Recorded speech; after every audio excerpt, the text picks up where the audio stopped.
মিনিকেট বানানোর ক্ষমতা আমাদের কাছে আছে, কিন্তু একটা চাউল এই মোটাটাও বানাইবার ক্ষমতা আমার কাছে নাই। তাহলে ক্ষমতা কার কাছে বলুন জোরে আওয়াজ। সে আল্লাহর পরিচয়। আল্লাহ রাব্বুল আলামিন বলেন, আল্লাহু লা ইলাহা ইল্লা হুয়াল হাইয়ুল কাইয়্যুম লা তাখুযুহু সিনাতু ওয়ালা নাওম। আল্লাহ রাব্বুল আলামিন পরিচয় তুলে ধরেছেন, আমি এক আল্লাহ, অদ্বিতীয়, আমার দ্বিতীয় আর কেউ নাই।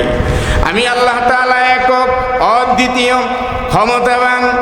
তাম পৃথিবীতে যা ঘটবে ঘটাইছি এটা আমি আল্লাহর একক নেতৃত্বে, একক শক্তিতে।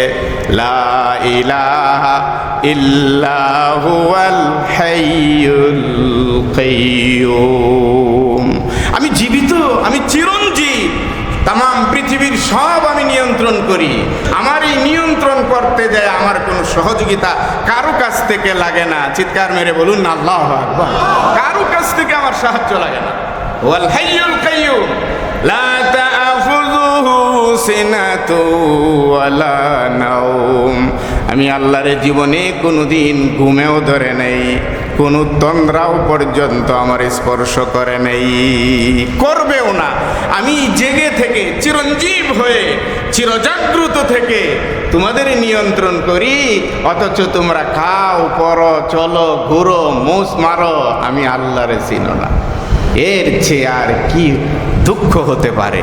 এর চেয়ে আর কি কষ্টের কথাটা হতে পারে? আল্লাহ রাব্বুল আলামিন পরিচয় তুলে ধরে বলছেন, যা করছো সব আমি আল্লাহ তাআলা করাচ্ছি, সব শক্তি আমি দেই তোমারে, সব আমি দিচ্ছি তোমারে, অথচ তুমি আমারে চিনো না, আমারে চিনো না। তুমি ধান খাও, চাউল খাও, ভাত খাও, মনে করো যে এটা এমনি এমনি ক্ষেত থেকে হয়ে আসছে, এরপরে আমি খাচ্ছি। একটা ফল খাও, তুমি ভাবোই না যে এই ফলটা কে তোমার জন্য বানাইলে। তাহলে তুমি আমার পরিচয়টা কেন? সব পৃথিবীতে যা ঘটতেছে সব আমি আল্লাহ তাআলা ঘটাই দিই। আল্লাহু খালিকু কুল্লি শাই। কোরআনে কারীমের অন্য জায়গায় আল্লাহ রাব্বুল আলামিন বলেছেন, নজরটারে খোলাও, চক্ষু দুইটা ভালো করে খোলো, খোলার পরে যা দেখবে, তোমার চোখ যা আন্দাজ দিবে, সবগুলি আমি আল্লাহ এককভাবে সৃষ্টি করেছি। সব আমি আল্লাহ তাআলা। আমি আল্লাহর মতন আর কাউরে খুঁজে পাবে না। লা মিসলা লাহু, আমার কোনো মিসাল নাই, আমার কোনো উদাহরণ নাই, আমার কোনো সমকক্ষ বলতে কেউ নাই। সব কিছু আমি করি। ওই যে আয়াতুল কুরসি পড়লাম, ওই আয়াতুল কুরসির শেষের দিকে যে আল্লাহ তাআলা বলছেন, ওয়ালা ইয়াউদুহু হিফযুহুমা। এই যে দেখতেছো এত বিশাল কিছু, তোমার মাথা হয়তো গরম হয়ে যায়, এত কিছু এককভাবে কিভাবে নিয়ন্ত্রণ করেন আল্লাহ, সেটার জবাব আয়াতুল কুরসিতে দিচ্ছেন, ওয়ালা ইয়াউদুহু হিফযুহুমা। এগুলি সব সংরক্ষণ করতে, এগুলির সব রক্ষণাবেক্ষণা করতে আমি আল্লাহ কখনো হাফায়া যাই না, আমি আল্লাহ কখনো দুর্বল হয়ে যাই না, আমি আল্লাহ কখনো পেরেশানিও হয়ে যাই না। সব নিয়ন্ত্রণ আমার হাতে, আমি করছি। আল্লাহু আকবার বলেন। সে আল্লাহ তাআলা। আল্লাহর পরিচয় জানতে হবে আমাকে।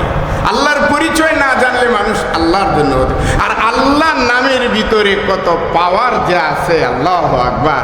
আমরা জানি মুহাম্মদুর রাসূলুল্লাহ সাল্লাল্লাহু আলাইহি ওয়াসাল্লাম ঘুমন্ত অবস্থায় শুয়ে আছেন। তিনার তরবারি আরেকটা কাফের বেঈমানি নিয়ে রাসূল যখন জাগ্রত হইলেন, তরবারি তার হাতে, আর রাসূল ওঠার পরে বলছিল, হে মুহাম্মদ, এবার বলুন, তরবারি ধরে রাখছে, এবার বলুন আপনাকে কে বাঁচাবে? পৃথিবীর কোন শক্তিটা মুহাম্মদ সাল্লাল্লাহু আলাইহি সাল্লাম ব্যবহার করেছিলেন? কি শক্তিটা তিনার সেই জায়গায় ছিল? মুহাম্মদ সাল্লাল্লাহু আলাইহি সাল্লাম ঘাবড়ায় যান নাই, তিনি ঘাবড়ায় যান নাই, তিনি নৈরাশ হন নাই। যখন বেঈমান যখন জিজ্ঞাসা করেছে, দেখো অস্ত্র আমার হাতে, তাক করে আছি, এবার বলো কে তোমাকে বাঁচাবে? মুহাম্মদ সাল্লাল্লাহু আলাইহি সাল্লাম বলছিলেন যে শুধু আমাকে বাঁচাবে কে? আমার আল্লাহ, আমার আল্লাহ আমাকে বাঁচাবে। এই শক্তি, আল্লাহ নামের পাওয়ার এতটাই ছিল। মুহাম্মদ সাল্লাল্লাহু আলাইহি সাল্লাম যখন বলছে আমার আল্লাহ আমাকে বাঁচাবে, তরবারি তার হাত থেকে এমনি খসে পড়ে গেল, তরবারিটা আর ধরে রাখতে পারে নাই। সুবহানাল্লাহ। এটা তো মুহাম্মদ সাল্লাল্লাহু আলাইহি ওয়াসাল্লামের আল্লাহ নামে নামের পাওয়ার যদি আপনিও দেখতে চান আপনার পক্ষেও সম্ভব, কিন্তু সেই আল্লাহটা হতে হবে দিল থেকে, হৃদয় থেকে পূর্ণ ইয়াকিনের সাথে, যে আল্লাহর পরিচয় দিয়েছেন আল্লাহ তাআলা, সেই পরিচয় নিয়ে যদি এখনো আপনি আল্লাহ বলেন, আল্লাহ নামের পাওয়ার কত আপনি দেখতে পাবেন।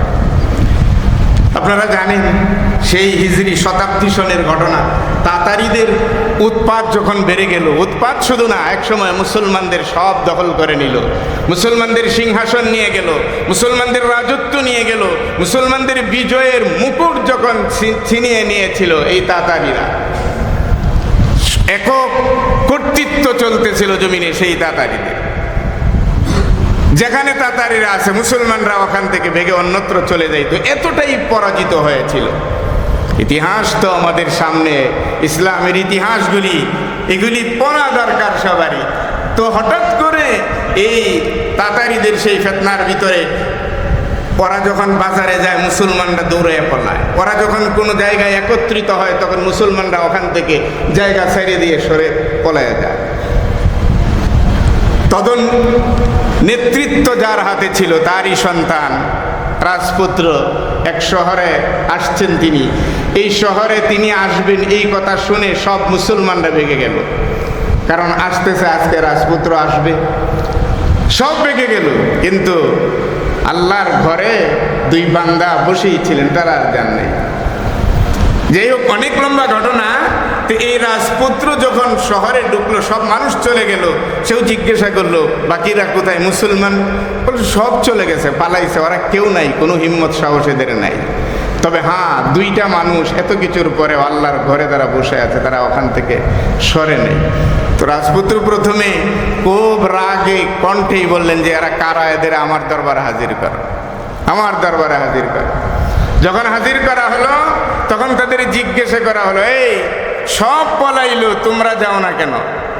তখন তারা শুধু একটা কথাই বলছিল, রাজত্বটা কার? আপনারা একটু বলেন তো দেখি, রাজত্ব কার?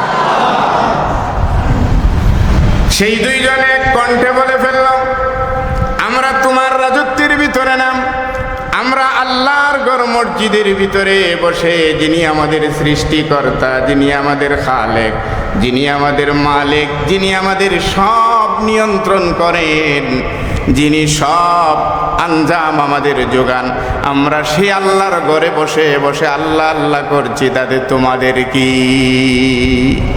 কাদের তারায়া দিতে চাও? এই জমিন আল্লাহর, আকাশ আল্লাহর, রাজত্ব আল্লাহ রব্বুল আলামিনের। সবাই বেগে গেলেও আমরা এই জন্য যাই নাই, কারণ আল্লাহর এত পাওয়ার, আল্লাহ যদি চান তাহলে আমাদেরকে আল্লাহই রক্ষা করবেন, তোমাদের কোনো ভয় আমাদের অন্তরের ভিতরে নেই। স্বয়ং এই কথা শোনার পরে রাজপুত্র বলল, আরে আশ্চর্য ব্যাপার, আরে আশ্চর্য ব্যাপার, কি বলে এরা, কোন আল্লাহর কথা বলে? আজকের খুতবাটা এই জন্যই, কোন আল্লাহর কথা বলে? তিনি ছিলেন রাজপুত্র, সাধারণ কোনো মানুষ ছিলেন না। এই আল্লাহর এই পরিচয়টা যখন তারা এইভাবে তুলে ধরে বলল যে আল্লাহর রাজত্ব, আল্লাহর সব, আর আল্লাহ নামের উপর ভরসা করেই বসে আছি, আল্লাহর উপর ভরসা করলে ওখানে আবার কে কি করবে, এই কথাটা শোনার পরে তার দিলের ভিতরে চমকে উঠলো, আরে তাহলে সেই আল্লাহ কে? সেই আল্লাহটা কে? আল্লাহু আকবার। এই চিন্তায়, চেতনায় রাজপুত্রের ঘুম চলে গেল, পেরেশানি বেড়ে গেল। তাদেরকে বলা হলো, তোমরা যাও, তোমাদেরকে কিছুই করা হবে না, তোমরা তোমাদের আল্লাহর ঘর পাহারা দাও, আল্লাহর ঘরে থাকো। শেষ এখানেই নয়, এই যে রাজপুত্র এখান থেকে গেলেন আর ওদের পাঠিয়ে দিলেন, এখন রাত্র যখন নেমে এসেছে, রাজপুত্র ধীরে ধীরে সেই আল্লাহর ঘরের সামনে গেল যে ওরা ওই রাত্রে ঘরের ভিতরে কি করে।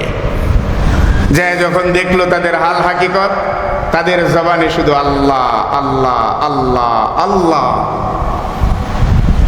শব্দটা এত মধুর ঈমানওয়ালাদের কাছে, আল্লাহওয়ালাদের কাছে। আরেকজনের কাছে হয়তো এত মধুর লাগবে না, যার কাছে আল্লাহর পরিচয় নাই। ই শুধু আল্লাহ আল্লাহ গুনগুন শব্দ হচ্ছে। রাজপুত্র তাকে দেখলেন আর কান পেতে শুনলেন, তার কাছে মজা লেগে গেল, আরে কেউ নাই সামনে। এরপরে ওই দরজা খুলে ভিতরে গেলেন, বললেন, আমি সেই রাজপুত্র, আমি তোমাদের কাছে আসছি, এই আল্লাহর পরিচয় আমাদেরকে তুলে ধরো। এই আল্লাহ কে, আল্লাহর পরিচয়টা কাছে তুলে ধরো। আসলে চিনি না, জানি না, বুঝি না, ধীরে ধীরে ধীরে ধীরে সেই পরিচয় তাদের কাছে আল্লাহর পরিচয় দেওয়া হলো। আল্লাহু খালিকু কুল্লি শাই, আল্লাহু খালিকু কুল্লি শাই। আয়াতুল কুরসি পাঠ করা হলো।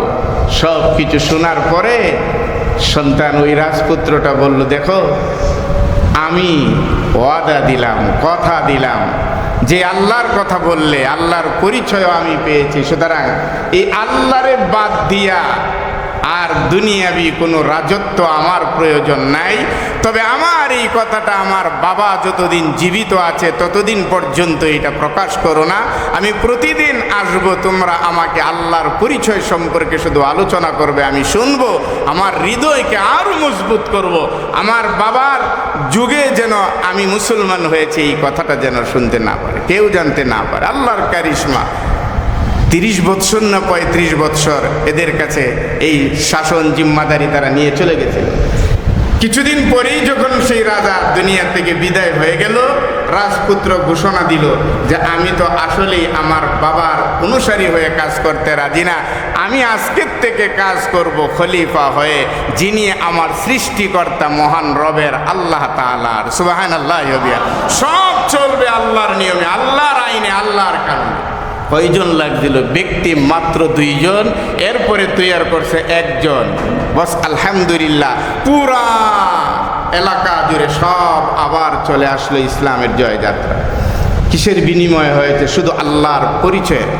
আজকে আল্লাহর পরিচয় না থাকার কারণে হাজার হাজার মানুষ গুমরাহির ভিতরে লিপ্ত, লক্ষ লক্ষ মানুষ, কোটি কোটি মানুষ আজ গুমরাহিতে লিপ্ত, শুধুমাত্র আল্লাহকে না চেনার কারণে, না জানার কারণে।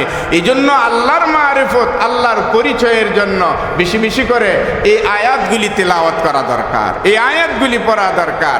আয়াতুল কুরসির ভিতরে এমন কি আছে, অথচ সেই আয়াতুল কুরসির ব্যাপারে নবী করিম সাল্লাল্লাহু আলাইহি ওয়াসাল্লাম বলছেন, এটা যদি কেউ আমলে নিয়ে নেয় শুধুমাত্র আল্লাহর পরিচয় জানার জন্য, আল্লাহর কুদরত, আল্লাহর সেই শাহানশাহ অবস্থান জানার জন্য, এই আয়াতুল কুরসি যদি কেউ এটাকে একটা অবলম্বন বানায় নেয়, দৈনিক যদি নামাজের 5 ওয়াক্ত নামাজের পরে যদি আয়াতুল কুরসির তেলাওয়াত চলতে থাকে, আল্লাহর নবীজি বলছেন এই আয়াতুল কুরসি তেলাওয়াতের কারণে 5 ওয়াক্ত নামাজের পরে অত জান্নাতে চলেই গেল, শুধু যাইতে পারতেছে না, মরণটা হয় না, কারণে মরবে আর আল্লাহর জান্নাতে চলে যাবে আয়াতুল কুরসির তেলাওয়াতের কারীরা। আল্লাহু আকবার।